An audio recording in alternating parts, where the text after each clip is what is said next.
Alors, les prolactinomes ou bien adénomes hypophysaires à prolactine sont définis selon l'OMS 2017 comme étant des proliférations tumorales épithéliales bénignes exprimant essentiellement la prolactine.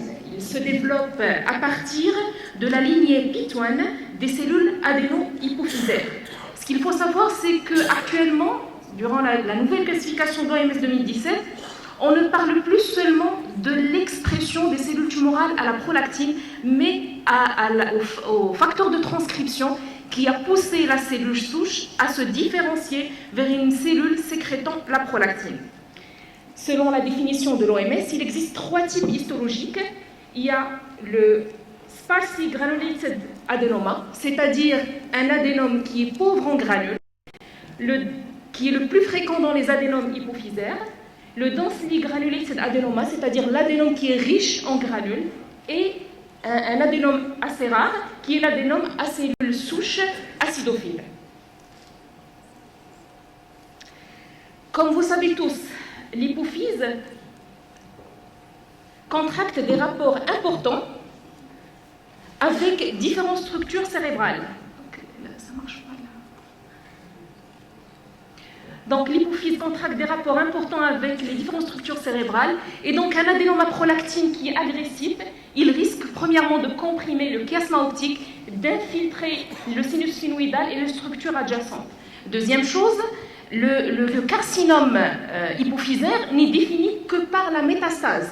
Et donc la présence d'une tumeur hypophysaire avec une seconde localisation cérébrale définit une métastase en dehors de tout signe histologique d'un carcinome hypophysaire. Et donc là, ce qui est important à reconnaître, c'est qu'il faut une collaboration pluridisciplinaire pour pouvoir caractériser ces adénomes hypophysaires, et surtout à prolactine. Ça, c'est une hypophyse normale. Normalement, l'hypophyse, il pèse approximativement un demi-gramme, avec une taille de 13 x 9 x 6 mm. 80% de l'hypophyse, c'est l'antéhypophyse, et là, c'est la schématisation de la présence de cellules à prolactine au niveau de la partie latérale de l'antéhypophyse, et la répartition de chaque cellule qui sécrète un type d'hormone hypophysaire. Histologiquement, ce qui est important à connaître, c'est que l'hypophyse, il a une architecture acinaire, c'est-à-dire c'est des petits lobules acinaires. C'est un organe neuro-endocrine, et donc il est soutenu par un réseau, un network.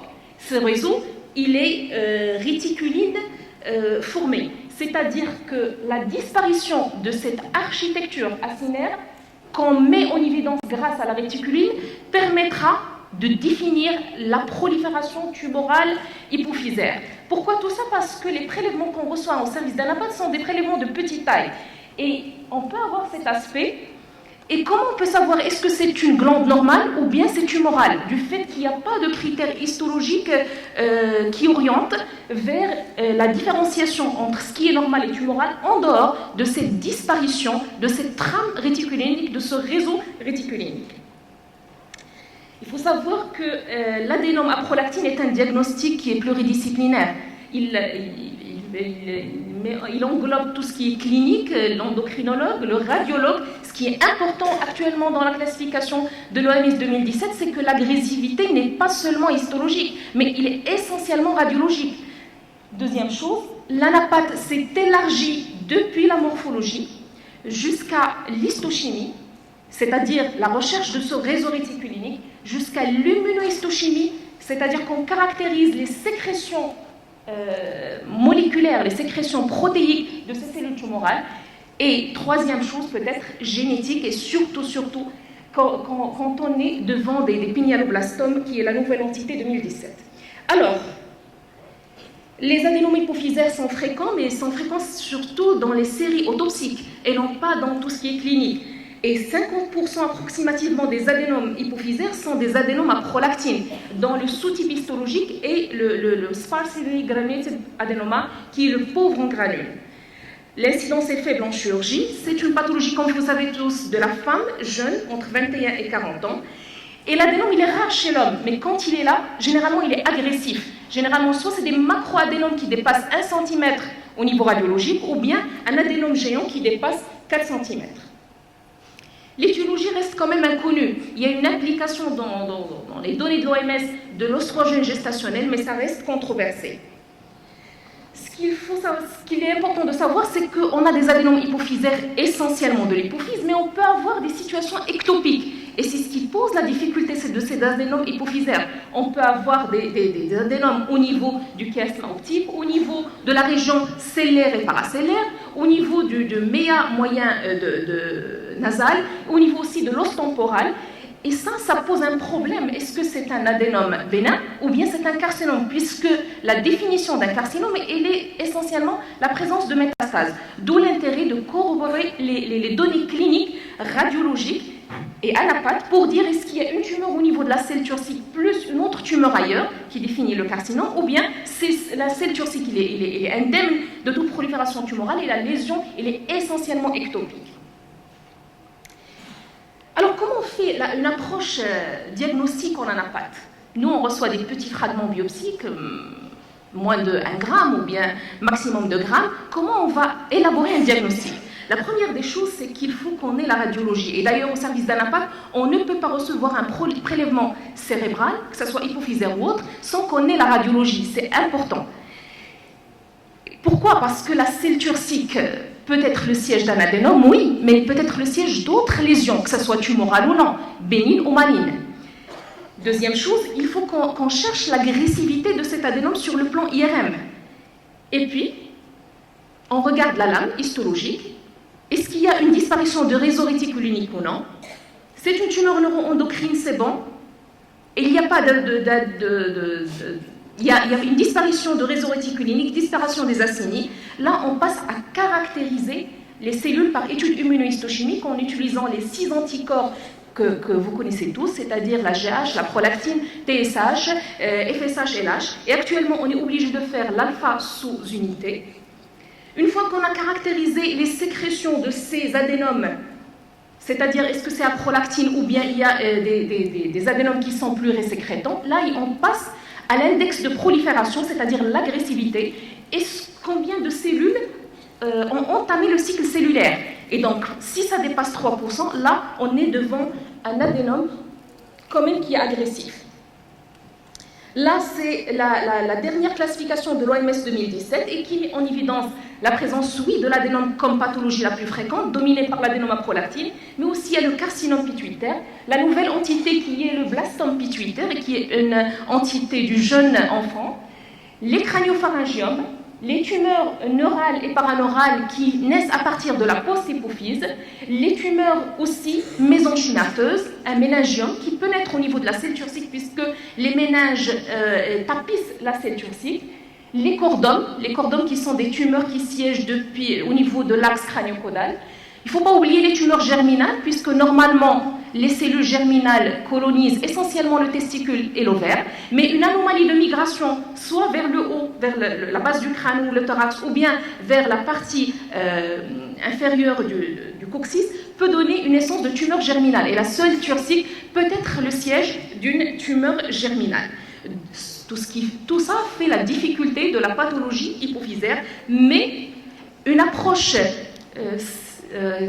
hiérarchisée de diagnostic permettra à coup sûr de porter un diagnostic d'adénome hypophysaire. Alors, comme on a dit, au niveau de l'hypophyse, il y a les tumeurs neuroendocrines, suivies par les tumeurs non neuroendocrines, les tumeurs non pituitaires carrément, et puis, il ne faut pas oublier tout ce qui est bénin, tout ce qui est malformatif, les kystes arachnoïdiens, les kystes épidermiques, les kystes dermoïdes, mais aussi tout ce qui est inflammatoire, l'hypophysites lymphocytaire qui peut poser le diagnostic différentiel avec un lymphome. Le granulome hypophysaire, et là c'est très important puisque ça peut prêter à confusion avec une sarcoïdose ou bien une tuberculose hypophysaire. Et là c'est une approche pathologique du diagnostic de l'adénome à prolactine et qui corrobore tous les efforts du clinicien, radiologue et anapathe pour poser un diagnostic de tumeur hypophysaire. Alors, qu'est-ce qu'on reçoit au service d'anapathe? On reçoit des biopsies de petite taille, généralement dans un flacon de formol, qui ont été ramenées par voie transphénoïdale ou transcrânienne. Ce qui est important à rapporter, c'est la fixation au formol, puisque si on ne fait pas de fixation immédiate au formol, il y a un allongement de l'ischémie froide et donc l'immunohistochimie peut être négative. Et donc on ne peut pas poser un diagnostic d'un adénome hypophysaire sur un matériel non conservé. D'où l'intérêt d'éduquer le personnel du bloc opératoire à fixer les prélèvements, tout venant, mais essentiellement de tumeurs cérébrales et tumeurs hypophysaires.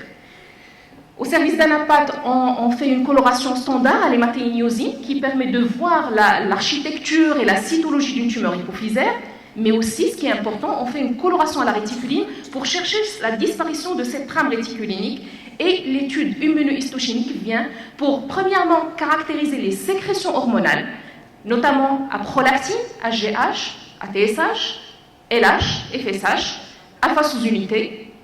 Est-ce qu'il y a une seule sécrétion ou plusieurs sécrétions? Est-ce qu'il y a un adénome qui est nul?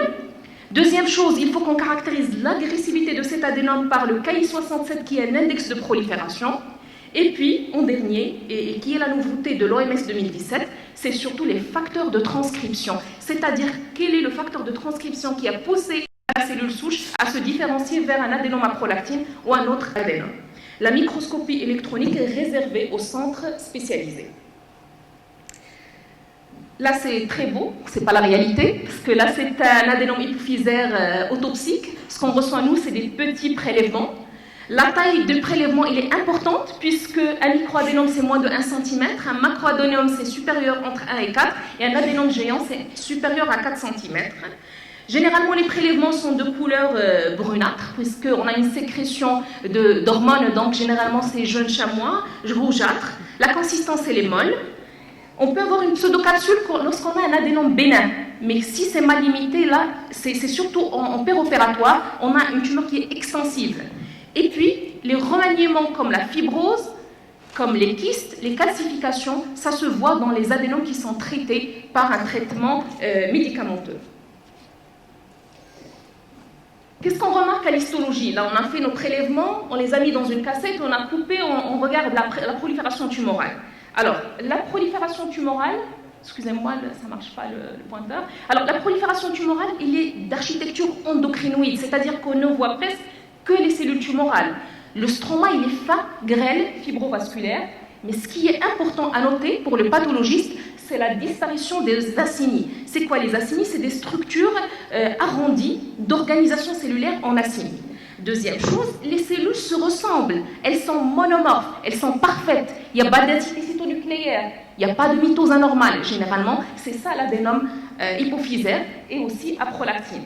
Troisième chose, c'est que on regarde le cytoplasme. Est-ce qu'il est eosinophile? Est-ce qu'il est riche en granules? Ou bien il est chromophobe, il ne prend pas la coloration cytoplasmique. Et là, c'est le sparsely granulated adenoma, c'est le plus fréquent des adénomes hypophysaires. Sur cette slide, on voit la transition entre un parenchyme hypophysaire normal, où on a ce réseau réticulinique, ce network, qui supporte l'hypophyse normale, et en haut, on a la disparition de ce réseau réticulinique. On est là, bel et bien, devant une tumeur hypophysaire d'architecture endocrinoïde. Là, c'est les caractéristiques cytoplasmiques. On voit très bien que le cytoplasme, il est clair, il ne retient pas l'éosine. Donc, c'est un sparsely granulated adenoma. Ce qu'on voit en structure arrondie et un petit peu mauve, c'est les calcifications. Chaque fois qu'on voit ces calcifications, on est presque sûr qu'on est devant un adénome à prolactine. Donc ça, c'est un critère histologique qui permet de nous orienter vers un adénome à prolactine. Là, c'est des corps amylacés, ces structures arrondies eosinophiles, c'est de dépôt amyloïde, et qui est vu en microscopie polarisée, en lumière polarisée, comme des dépôts amyloïdes, et ça se voit dans l'adénome à prolactine. Alors là, on voit la différence en haut entre un adénome à prolactine qui est densément granulaire, en haut, puisque le cytoplasme de la cellule, il est eosinophile, il est rouge, et en bas, le cytoplasme, il est clair. Donc en bas, c'est le sparsely granulated adenoma. La différence se voit aussi en immunohistochimie, la partie marron, où en haut, on a le dépôt de prolactine qui est essentiellement paranucléaire au niveau golgien, alors que au niveau de sparsi adénoma, qui est un petit peu piqueté, granulé au niveau de la prolactine. Et la cytokératine aussi, qui est un marqueur épithélial, diffère en fonction des deux lames histologiques entre le densément granulaire et le sparsi granulaire. Ce qu'il faut savoir que la cytokératine n'est pas obligatoire pour le diagnostic. Ce qu'on fait essentiellement, c'est la synaptophysine lorsqu'on n'est pas sûr que c'est un adénome hypophysaire, puisque la synaptophysine est un marqueur neuroendocrine. Et la cytokératine, là, c'est un marqueur épithélial, si on veut par exemple faire la différence entre un méningiome et un adénome hypophysaire. Donc, l'étude immunohistochimique vient après l'histologie standard, après la réticuline, pour typer ce que sécrète cet adénome hypophysaire. On utilise normalement les 7 anticorps qui sont la prolactine, l'ACTH, la GH, la TSH, la FSH et l'alpha sous-unité pour dire est-ce que c'est un adénome à prolactine ou bien c'est un adénome qui est plurisécrétant. Et deuxième chose, on cherche les marqueurs d'agressivité, mais toujours je dis que l'agressivité, elle est essentiellement radiologique, elle est essentiellement IRM dans la nouvelle classification de l'OMS 2017, puisqu'en 2004, on corrélait l'agressivité avec le P53 et avec le KI67. Actuellement, c'est essentiellement radiologie, plus bien sûr le KI67. Et ce qui est nouveau, c'est ces facteurs de transcription.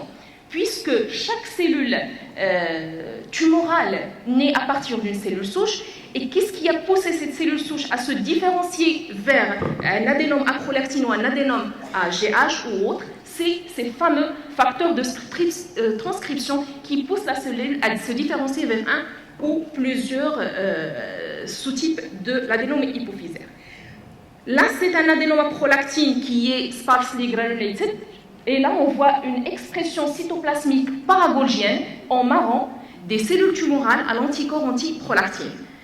Là, c'est aussi une expression paragolgienne à côté du noyau. Ce qui est marrant, c'est la sécrétion de prolactine et qui est vue en microscopie optique grâce à l'étude immunohistochimique utilisant les anticorps anti-prolactine. La microscopie électronique, elle est réservée au centre de recherche. Il n'est pas obligatoire pour le diagnostic, sauf ce qui est caractéristique pour ces adénomes hypophysaires à prolactine, c'est surtout l'extrusion des granules sécrétoires au niveau intercellulaire. C'est-à-dire, oui, les granules à prolactine, ça marche ? Très bien. Alors, c'est-à-dire que les sécrétions à prolactine sont au niveau noirâtre cytoplasmique, mais regardez là, ça existe au niveau intercellulaire et c'est ce qu'on appelle l'extrusion sécrétoire des granules par exocytose en intercellulaire. Et ça, c'est caractéristique des adénomes à prolactine. Là, c'est un adénome hypophysaire à prolactine et qui est non traité. Toujours, c'est une prolifération tumorale, épithéliale, d'architecture endocrinoïde. Regardez le stroma qui est grêle. On n'a pas les acinies, il y a une disparition des acinies, il n'y a que une architecture diffuse, ou bien c'est quelques travées. Et là, les cellules sont monomorphes, elles se ressemblent. Les noyaux, ils ont une chromatine sel-et-poivre, c'est-à-dire, et c'est caractéristique des tumeurs non endocrines. Et là, on est bel et bien devant un adénome hypophysaire, avec une disparition de l'architecture acinaire grâce à la coloration de réticuline. Et là, on regarde très bien qu'il y a une fibrose. Et cette fibrose, elle est secondaire au traitement par la bromocrétine. Et donc, il y a des remaniements de l'adénome à cause de traitement par la bromocrétine.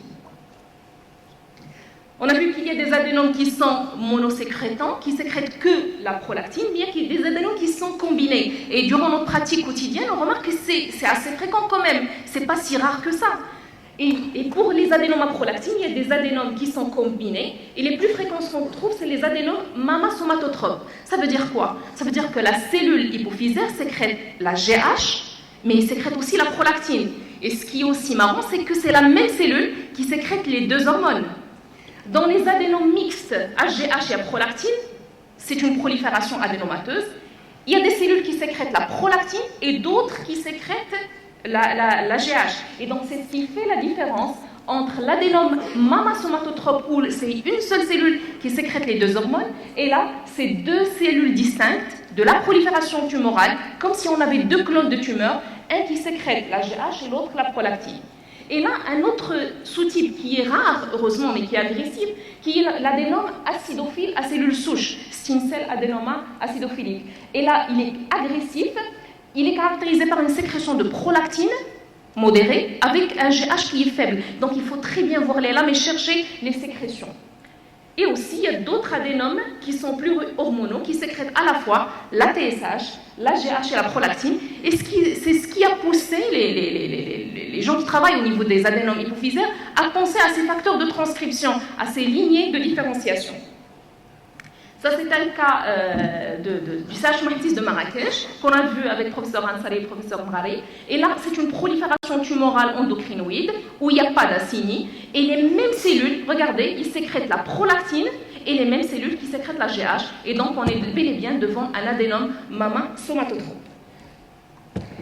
Qu'est-ce qui a changé depuis l'OMS 2004 à l'OMS 2017? Bon, pour nous, les anapathes, nos OMS, nos Blue Books, c'est notre Bible. C'est-à-dire, on ne classe que par ça et on est obligé de suivre l'évolution de ces modifications. Et on est actuellement au niveau de la 4e édition. Et le deuxième livre, c'est la FIP. C'est le livre des forces armées américaines et qui aussi caractérise les tumeurs sur le plan anatomopathologique. La première des choses, c'est qu'on ne parle plus d'adénome hypophysaire atypique. C'est banni de la classification. Il est changé par l'adénome hypophysaire à haut risque de récidive, et c'est très important.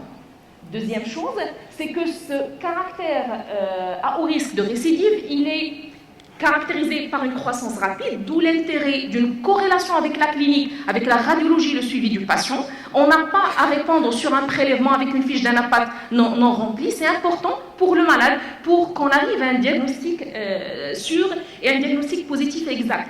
Deuxième chose, l'invasion, elle est IRM, elle est radiologique, et on est réconforté par le KI67. C'est quoi le KI67? C'est un marqueur immunohistochimique qui caractérise les cellules qui rentrent dans le cycle cellulaire. Le cycle cellulaire, c'est la mitose, c'est la phase de prolifération, de division cellulaire. Et toutes les cellules qui rentrent dans le cycle, qui prolifèrent, ils vont être marquées au niveau nucléaire par le KI67. On voit toute la lame. Si au-delà de 3% de la prolifération tumorale exprime le KI67, là on est orienté vers un adénome hypophysaire à risque de récidive. Ce qui est important aussi, c'est que les atypies cytonucléaires ne constituent pas un critère de malignité. Et je vous assure, il n'y a même pas une semaine, j'ai vu un adénome hypophysaire où il y avait vraiment des patates, des noyaux de grande taille atypiques avec de rares mitoses. Je me suis dit, il faut que je fasse le KI67 et le P53. Et figurez-vous que le KI67 était à 1%. Donc, dans toutes les tumeurs neuroendocrines, les atypies ne constituent pas un critère de malignité. La malignité, il est caractérisé soit essentiellement par la métastase. Alors, quels sont les critères pronostiques?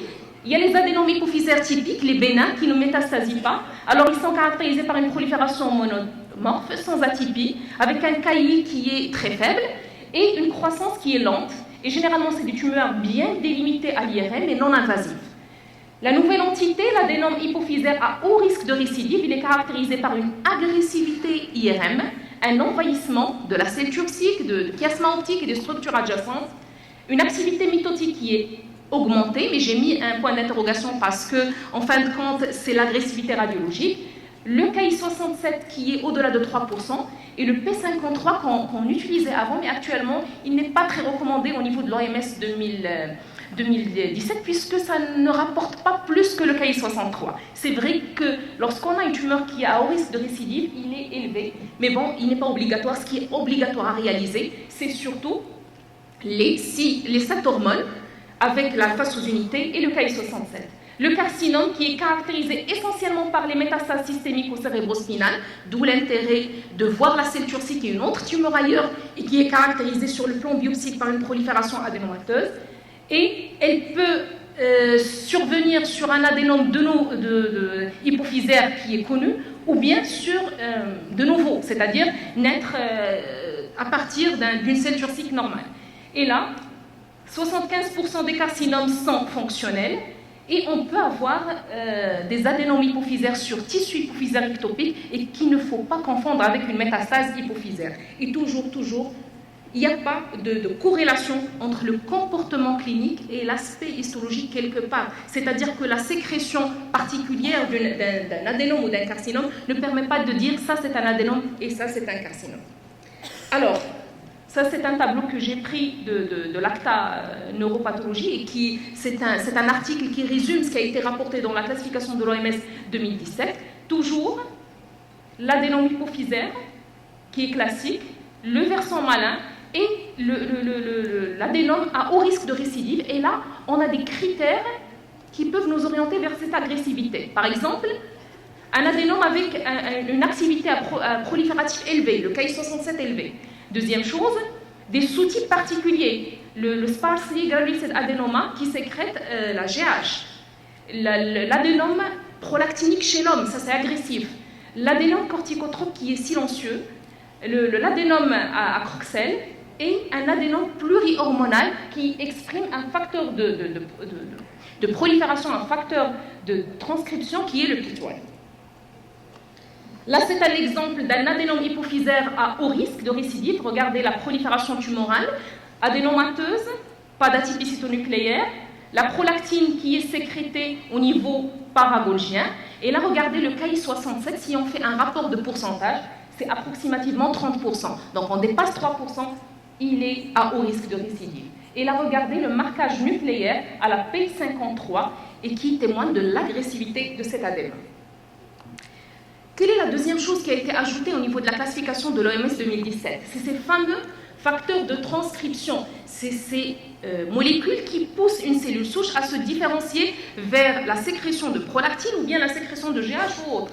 Et là, cette cytodifférenciation constitue un facteur nouveau qui est directeur, qui dirige la prolifération tumorale. Et là, regardez que l'adénoma prolactine, il est caractérisé par un facteur de transcription qui s'appelle le PIT1 et le ER-alpha. Donc ça, c'est les facteurs qui poussent la cellule à se différencier vers la sécrétion de prolactine. Est-ce que ces facteurs de transcription sont obligatoires pour le diagnostic? Non, pas pour tous les adénomes. Ils ont des indications de réalisation, soit la loi de tout ou rien. C'est-à-dire que soit c'est un adénome qui est immunonégatif, qui n'exprime rien, ni la FSH, ni la LH, ni la TSH, ni la GH, rien. Donc là, on est obligé de chercher les facteurs de transcription, ou bien la loi du tout, c'est-à-dire un adénome plurihormonal. Il sécrète plusieurs hormones, il faut qu'on sache quels sont les facteurs de transcription qui ont poussé cet adénome à sécréter plusieurs hormones. Là, c'est un adénome plurihormonal PIT1. Et regardez la prolifération adénomateuse qui est commune à tous les adénomes. Prolifération avec ce qui s'ajoute, c'est surtout le nombre de mitoses, regardez là, qui est élevé. Mais en dehors, c'est une prolifération neuro-endocrine avec des noyaux monomorphes, des noyaux avec une chromatine à sel et poivre. Là, c'est le facteur de transcription, le PIT1, qui est diffus à toutes les cellules tumorales. Et là, c'est la positivité à l'alpha sous-unité, à la TSH et à la GH. Et là, c'est un adénome plurihormonal, PIT1 positif. Là, c'est l'expression de la PIT1 qui est nucléaire et diffuse. Et là, c'est un tableau qui récapitule les différents aspects histologiques de chaque adénome. Et le lactotrope, comme on a dit, c'est essentiellement les sparsely granulated, pauvrement en granules. Densément granulaire, il est rare. Et plus rare, on a l'adénome à cellules acidophile. Et toujours, le facteur de transcription, le facteur qui pousse cette cellule, c'est le PIT1 et le ER-alpha. Alors, pour conclure, je me trouvais d'intéressant et aussi de marrant que cette chanson d'un neuropathologiste, c'est un prof d'anatomie pathologique et de neurochirurgie à San Francisco, et qui, pour enseigner l'anapathie cérébrale à ses étudiants, il compose des chansons. Ces chansons-là, les paroles, elles résument toutes les caractéristiques histologiques et cliniques de la pathologie donnée. Il s'appelle Harry Peter et c'est un enseignant de pathologie. Et cette chanson, elle a été chantée au cours du 10e cours du centre californien des ordres hypophysaires. Et c'est récent, c'est en octobre 2017. Et là, je ne vais pas chanter les paroles, mais je vais les dire. J'aurais aimé, mais bon. Alors, ce monsieur Harry Feder, il a dit que ces patients vont présenter une hémianopsie, une aménorrhée, peut-être une galactorrhée. Sur le plan IRM, on a un néoplasme de la selle turcique et qui va pousser le chiasma optique. On a de la prolactine au niveau cytoplasmique. Ces adénomes, on aura une disparition de la trame réticulinique et on aura la disparition de l'architecture microacinaire. Et les cellules sont monomorphes, les noyaux sont ronds, parfaits, il n'y a pas d'atypie. Et bon, l'aspect nucléaire, on sait les poivres, etc. Tous les résumés, les caractéristiques histologiques d'un adénome hypophysaire. Et ce qui est intéressant, c'est que c'est une façon de faire aimer à ces étudiants, que ce soit pathologistes, mais aussi les endocrinos qui font cursus, ou bien les neurochirurgiens, la pathologie hypophysaire, ou toutes les pathologies cérébrales, grâce à des chansons. Et aussi que chacun dans son coin ne peut pas faire le diagnostic d'un adénome hypophysaire. On va être blind, on ne va pas voir. Donc là, dans son coin, le radiologue, l'endocrinologue et la napathe, et chacun va se dire est-ce que c'est un adénome ou pas. Donc il faut corréler les renseignements cliniques, radiologiques et anapathes pour servir nos patients et poser un diagnostic d'adénome hypophysaire. Et je vous remercie.